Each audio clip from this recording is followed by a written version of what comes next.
ស្វែងយល់អំពីប្រវត្តិសាស្ត្រសេដ្ឋកិច្ចនិងជីវភាពរស់នៅរបស់ប្រជាជនប្រេស៊ីលវីដេអូនេះយើងនឹងនាំលោកអ្នកធ្វើដំណើរទៅកាន់ប្រទេសប្រេស៊ីលប្រទេសធំបំផុតនៅអាមេរិកខាងត្បូងនិងជាប្រទេសទី5ដែលមានទំហំធំជាងគេនៅលើពិភពលោកប្រេស៊ីលមានប្រជាជនប្រមាណ214លាននាក់ធ្វើឲ្យវាក្លាយទៅជាប្រទេសដែលមានប្រជាជនច្រើនជាងគេលំដាប់ទី6នៅលើពិភពលោកប្រេស៊ីលមានផ្ទៃដីជាង 8.5 លានគីឡូម៉ែត្រការ៉េនិងសម្បូរទៅដោយភាពចម្រុះនៃផ្នែកវប្បធម៌ប្រវត្តិសាស្ត្រនិងភូមិសាស្ត្រវាជាប្រទេសតែមួយគត់នៅអាមេរិកឡាទីនដែលប្រើប្រាស់ភាសាប៉ូទុយហ្គាល់ជាភាសាផ្លូវការដោយសារតែប្រវត្តិរបស់ខ្លួនក្នុងនាមជាអាណានិគមរបស់ប៉ូទុយហ្គាល់ប្រទេសដែលល្បីល្បាញដោយសារមានព្រៃអាម៉ាហ្សូនឆ្នេរខ្សាច់ដ៏ស្រស់ស្អាតក្រុមកីឡាបាល់ទាត់ដ៏ល្បីល្បាញនិងពិធីបុណ្យកាណាវ៉ាល់ដ៏រស់រវើកប្រេស៊ីលគឺជាប្រទេសដែលមានវប្បធម៌សម្បូរបែបនិងប្រវត្តិសាស្ត្រដ៏ស៊ីជម្រៅ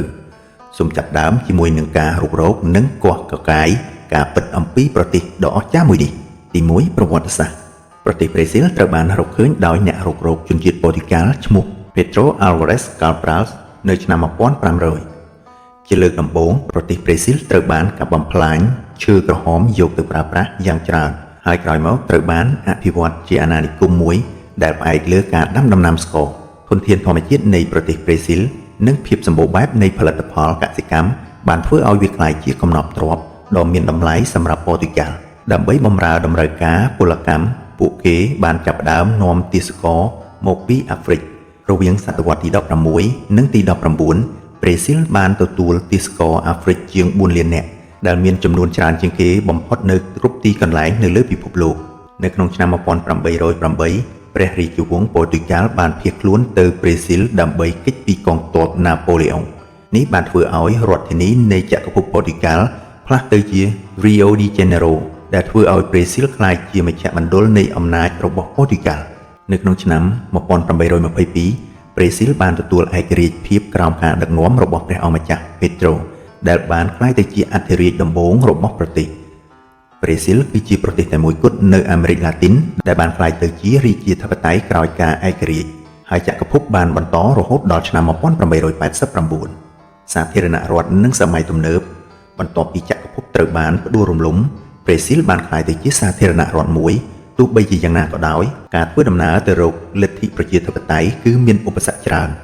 ក្នុងឆ្នាំ1930ដល់ឆ្នាំ1945ហេទូលីយ៉ូវ៉ាហ្គាសបានគ្រប់គ្រងមេដឹកនាំផ្ដាច់ការហើយរវាងឆ្នាំ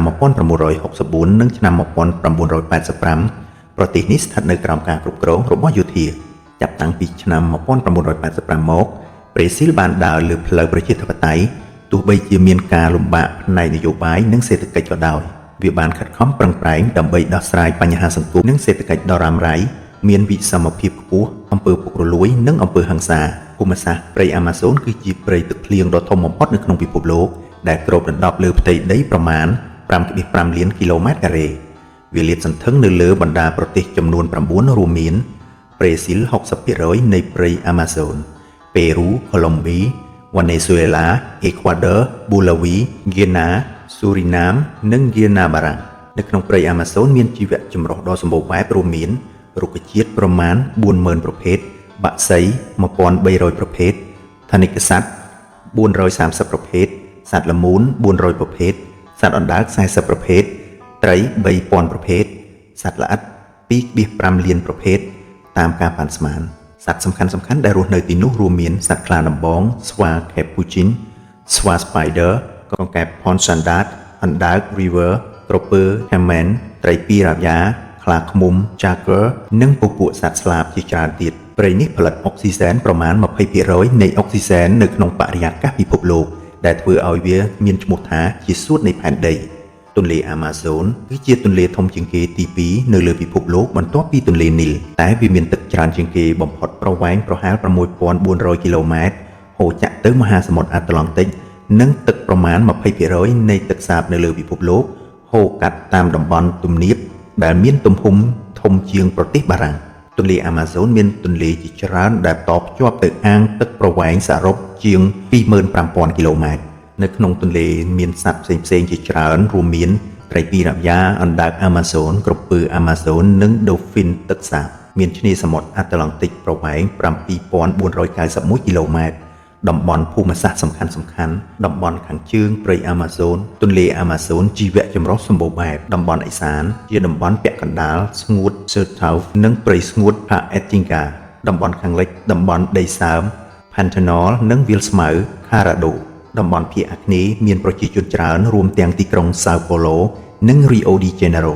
តំបន់ខាងត្បូងតំបន់កសិកម្មនិងវាលស្មៅ Pampas លក្ខណៈភូមិសាស្ត្រសំខាន់ៗពង្រៀបប្រេស៊ីលគ្របដណ្ដប់ភាគកណ្ដាលនៃប្រទេសភ្នំកំពូលភ្នំខ្ពស់បំផុតគឺ Pico da Neblina មានកម្ពស់ 2995.3 ម៉ែត្រអាកាសធាតុនៅតំបន់ Equator ភាគខាងជើងត្រូពិកតាមឆ្នេរសមុទ្រពាក់កណ្ដាលត្រូពិកនៅតំបន់កណ្ដាលធនធានធម្មជាតិរ៉ែដែក Bauxite អាលុយមីញ៉ូមមាសប្រេងឧស្ម័នធម្មជាតិជីវៈចម្រុះនៃព្រៃអាម៉ាហ្សូនជាង 40,000 ប្រភេទនៃរុក្ខជាតិដីកសិកម្មសម្បូរនៃជីវជាតិបញ្ហាបរិស្ថានការកាប់បំផ្លាញព្រៃឈើជាពិសេសព្រៃអាម៉ាហ្សូនការប្រែប្រួលអាកាសធាតុការហូរច្រោះដីនិងបញ្ហាអាកាសធាតុរាំងស្ងួត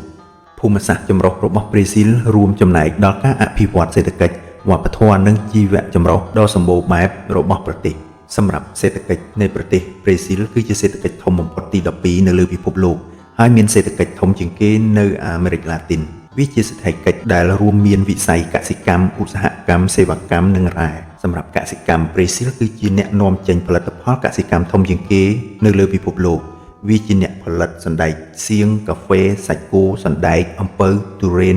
និងក្រូចឆ្មាវិស័យកសិឧស្សាហកម្មរបស់ប្រេស៊ីលមានសារៈសំខាន់សម្រាប់សេដ្ឋកិច្ចប្រទេសនិងការនាំចេញទៅកាន់ទីផ្សារពិភពលោកអ្វីដែលគួរឲ្យកត់សម្គាល់វិស័យកសិកម្មប្រេស៊ីលបានរីកចម្រើនយ៉ាងខ្លាំងជាពិសេសនៅតំបន់ហៅថា Cerrado ដែលពីមុនត្រូវបានគេចាត់ទុកថាមិនសមស្របសម្រាប់ការដាំដុះតាមរយៈការវិនិយោគនៅលើបច្ចេកវិទ្យានិងការស្រាវជ្រាវកសិកម្មប្រេស៊ីលបានបង្កើតតំបន់កសិកម្មដ៏ធំមួយនៅក្នុងតំបន់នេះឧស្សាហកម្មនិងរ៉ែប្រេស៊ីលមានវិស័យឧស្សាហកម្មដ៏រឹងមាំរួមមានការផលិតរថយន្តការផលិតដែកនិងដែកថែបគ្រឿងអេឡិចត្រូនិកឧស្សាហកម្មអាកាសចរណ៍និងរ៉ែក្រុមហ៊ុនដែកប្រេស៊ីល Vale គឺជាក្រុមហ៊ុនផលិតដែកធំជាងគេបំផុតនៅលើពិភពលោកហើយក្រុមហ៊ុនអាកាសចរណ៍ Embraer គឺជាក្រុមហ៊ុនផលិតយន្តហោះធំជាងគេលំដាប់ទី3នៅលើពិភពលោកផងដែរប្រេស៊ីលក៏មានប្រេងនៅក្នុងស្រុកដ៏សំខាន់មួយដែរដែលដឹកនាំដោយក្រុមហ៊ុន Petrobras ការរកឃើញប្រេងនៅក្នុងតំបន់ឆ្នេរសមុទ្របានធ្វើឲ្យប្រេស៊ីលក្លាយជាអ្នកផលិតប្រេងដ៏សំខាន់មួយនៅលើឆាកអន្តរជាតិវិស័យសេវាកម្មនិងបច្ចេកវិទ្យាវិស័យសេវាកម្មរួមចំណែកប្រមាណ 70% នៃផលិតផលក្នុងស្រុកសរុបប្រេស៊ីលដែលចូលរួមមានហិរញ្ញវត្ថុទេសចរណ៍និងសេវាកម្មព័ត៌មានវិទ្យាទីក្រុងធំៗដូចជា Sao Paulo និង Rio de Janeiro ជាមជ្ឈមណ្ឌលវិស័យសេវាកម្មសំខាន់ៗវិស័យបច្ចេកវិទ្យារបស់ប្រេស៊ីលកំពុងរីកចម្រើនយ៉ាងឆាប់រហ័សដោយមានក្រុមហ៊ុន Start-up ជាច្រើនកើតឡើងនៅក្នុងតំបន់ដែលហៅថា Silicon Valley របស់ប្រេស៊ីលនៅក្នុងទីក្រុង Sao Paulo និងតំបន់ផ្សេងទៀតប្រេស៊ីលក៏ជាអ្នកប្រើប្រាស់ធនាគារអេឡិចត្រូនិកឈានមុខគេមួយដែលមានប្រព័ន្ធទូទាត់ Digital ដែលមានការទទួលយ៉ាងទូលំទូលាយទោះបីជាយ៉ាងណាក៏ដោយសេដ្ឋកិច្ចប្រេស៊ីលនៅតែប្រឈមមុខនឹងបញ្ហាជាច្រើនរួមមានវិសមភាពចំណូលខ្ពស់ហេដ្ឋារចនាសម្ព័ន្ធមិនគ្រប់គ្រាន់និងអំពើពុករលួយប្រេស៊ីលក៏ជួបប្រទះនឹងវដ្តនៃការរីកចម្រើននិងវិបត្តិសេដ្ឋកិច្ចដែលជះឥទ្ធិពលដល់ស្ថិរភាពសេដ្ឋកិច្ចរបស់ខ្លួនជីវភាពរស់នៅរបស់ប្រជាជនតាមទីក្រុងជាង 85% នៃប្រជាជនប្រេស៊ីលរស់នៅតាមតំបន់ទីប្រជុំជនទីក្រុងធំៗដូចជា Sao Paulo, Rio de Janeiro និង Brasilia រស់រវើកដោយសកម្មភាពសេដ្ឋកិច្ចនិងវប្បធម៌ទីក្រុង Sao Paulo ដែលជាទីក្រុងធំជាងគេបំផុតនៅប្រេស៊ីលមានប្រជាជនជាង 12 លាននាក់និងជាមជ្ឈមណ្ឌលហិរញ្ញវត្ថុនិងជាឧស្សាហកម្មរបស់ប្រទេស Rio de Janeiro ល្បីល្បាញដោយសារមានឆ្នេរខ្សាច់និងទេសភាពដ៏ស្រស់ស្អាតខណៈដែល Brasilia ដែលជារដ្ឋធានីត្រូវបានគេស្គាល់ថាជាគំរូនៃស្ថាបត្យកម្មទំនើបជីវភាពទីក្រុងនៅប្រេស៊ីលរួមមានការធ្វើដំណើរតាមឡានក្រុងប្រើប្រាស់រថភ្លើងក្រោមដីនិងការរស់នៅក្នុងអគារខ្ពស់ៗទីក្រុងធំៗមានហាងទំនើបមជ្ឈមណ្ឌលទិញទំនិញភោជនីយដ្ឋាននិងសកម្មភាពកម្សាន្តជាច្រើនយ៉ាងណាមិញភាពខុសគ្នាខ្លាំងរវាងអ្នកមាននិងអ្នកក្រវាឆ្លុះបញ្ចាំងពីវិសមភាពសេដ្ឋកិច្ចខ្លាំងដែលនៅក្នុងប្រទេសនេះនៅក្បែរអគារជាន់ខ្ពស់និងមជ្ឈមណ្ឌលទិញទំនិញដ៏ទំនើបមានតំបន់ក្រីក្រដែលហៅថា Favela ដែលស្ថិតនៅតាមទីតាំងកណ្ដាលក្រុងនិងតាមជាយក្រុងជីវភាពរស់នៅតាមតំបន់ជនបទនៅតាមតំបន់ជនបទមានជីវភាពរស់នៅមានលក្ខណៈសាមញ្ញជាងនិងតែងតែផ្សារភ្ជាប់ជាមួយនឹងកសិកម្មតូចតាចនៅតាមតំបន់ជនបទភាគឦសាននិងអាម៉ាហ្សូនដាំដំណាំបន្លែផ្លែឈើនិងដំណាំផ្សេងៗសម្រាប់ការប្រើប្រាស់ផ្ទាល់ខ្លួននិងលក់នៅតាមទីផ្សារនៅក្នុងមូលដ្ឋានចំណែកឯតំបន់ជនបទខ្លះផ្សេងទៀតជាពិសេសនៅតំបន់ភាគកណ្ដាលនិងភាគខាងត្បូងគឺជាកន្លែងដែលមានកសិដ្ឋានធំៗដែលប្រើប្រាស់បច្ចេកវិទ្យាទំនើបដើម្បីផលិតទំនិញសម្រាប់នាំចេញអាហារប្រេស៊ីលបង្ហាញពីប្រវត្តិពហុវប្បធម៌របស់ប្រទេសដោយរួមបញ្ចូលឥទ្ធិពលពីអឺរ៉ុបអាហ្វ្រិកនិងជនជាតិដើម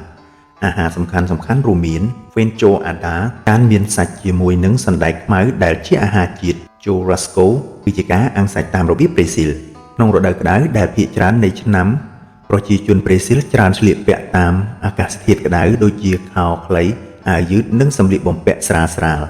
ប្រជាជនប្រេស៊ីលទំនាក់ទំនងសង្គមនិយមនិងរាក់ទាក់កីឡានិងកម្សាន្តបាល់ទាត់គឺជាកីឡាជាតិរបស់ប្រេស៊ីលហើយវាគឺជាផ្នែកមួយដ៏សំខាន់នៃអត្តសញ្ញាណជាតិប្រទេសប្រេស៊ីលបានឈ្នះពានរង្វាន់ពិភពលោកចំនួន5ដងច្រើនជាងប្រទេសណាទាំងអស់នៅលើពិភពលោកអ្នករស់នៅប្រេស៊ីលក៏ចូលចិត្តការកម្សាន្តនៅតាមឆ្នេរសមុទ្រការសម្ដែងតន្ត្រីនិងការរាំវប្បធម៌សាំបាមូសាដានិងបូស៊ឺរ៉ាវ៉ាបានក្លាយទៅជាផ្នែកដ៏សំខាន់នៃវប្បធម៌ប្រេស៊ីលការអប់រំនិងសុខាភិបាលប្រេស៊ីលផ្ដល់ការអប់រំសាធារណៈដោយឥតគិតថ្លៃដោយគ្រប់កម្រិតរួមទាំងសាកលវិទ្យាល័យផងដែរការអប់រំប្រកបទៅដោយគុណភាពប្រព័ន្ធសុខាភិបាលសាធារណៈទូទាំងប្រទេសផ្ដល់សេវាសុខភាពដោយឥតគិតថ្លៃសម្រាប់ប្រជាជនទាំងអស់បង្កើតឡើងនៅក្នុងឆ្នាំ1988គឺជាសិទ្ធិមូលដ្ឋាននៅក្នុងរដ្ឋធម្មនុញ្ញបាទខ្ញុំបាទសូមបញ្ចប់ត្រឹមប៉ុណ្ណេះអំពីប្រវត្តិសាស្ត្រភូមិសាស្ត្រវប្បធម៌និងការរស់នៅរបស់ប្រជាជនប្រេស៊ីល